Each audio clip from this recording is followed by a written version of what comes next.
What's up, audacious entrepreneurs? We're getting back on the YouTube horse, as we can see here.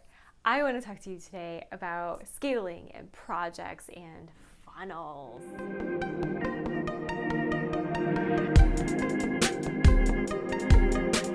So oftentimes I see entrepreneurs getting stuck into two different groups, either projects or programs. At my tech company, I was stuck in the projects category. So we would sign with a client for a specific determined time period, and then that was it.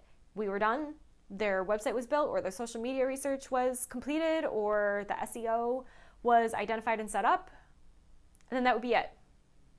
On the other hand, you have a lot of coaches and consultants getting stuck in program-based sales only.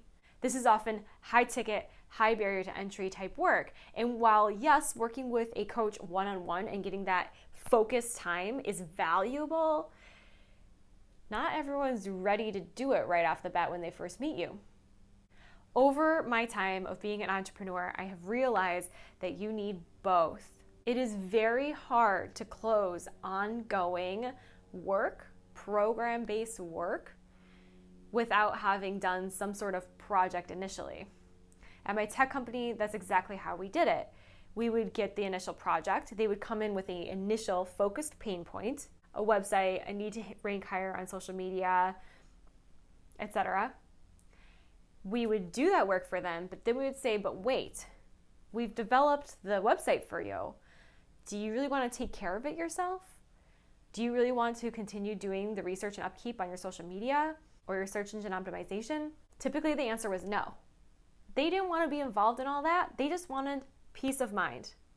And ultimately, that's what a lot of us are selling. Some sort of peace of mind. Either that brooch that has a pride symbol on it that makes me feel like, yes, I'm part of my community and I'm representing, or I'm an ally and I'm representing. That's a form of peace of mind. So is having a coach. So is getting a website. If we live in just the project-based world, we're going to be constantly looking for leads and running our wheels and exhausting ourselves. And that's exactly the situation that I found myself in when I was early on in my tech company. On the same side, if you are running only program-based work, like a lot of coaches and consultants, you're gonna find that a lot of your potential yeses end up being no's, because there isn't enough familiarity and trust built between you and your potential client customer. So anyway, if you have a business that is either only project-based or only programs-based, think about how you can begin to blend those two together. As I mentioned, at my tech company, we would do the work and then we would invite them in for ongoing maintenance. As a coach, I invite clients into finite work, focused, one-off, let's get this done type work, and then expand from there to say, okay, now we've identified or we've put together a plan, but what comes next? How are you going to implement it? Would you like help with that process? And now we have a program. You can actually use this philosophy for products as well. The subscription model works really well for products and services. Products often can inherently be one-off situations. So how are you going to invite them in order to do something more like a program? One of my clients creates dog treats, and now dog treats can absolutely be just a one-off situation. They come in, they buy the treat, they might buy a treat again sometime in the future, but that gives you as an entrepreneur no sense of control or no sense of when's my income coming in. So we created a subscription plan to return your packaging, to engage in sustainability and then get your next set of treats, and also to create branded treats specifically for businesses, which can go through those treats on a predictable scale, and so they get regular deliveries of those treats. Another example is a doula that I worked with. We created a product for the birthing process, but that's just one product. How can we turn that into a subscription? Well, we innovated in order to create packages that come through during each trimester, each phase of the birth process. And that ensured multiple sales and, again, a subscription type model. So, projects versus programs, you need both, and they go for not just service-based businesses, but also for product-based businesses. So how might you start to think about your business from both directions? How might you have your project and your programs and integrate them into an ongoing system? What I just described to you is a funnel. Now, it's not the whole funnel. Of course, there's got to be some sort of interaction at the beginning, bring them in the door, usually a free offer, something like that.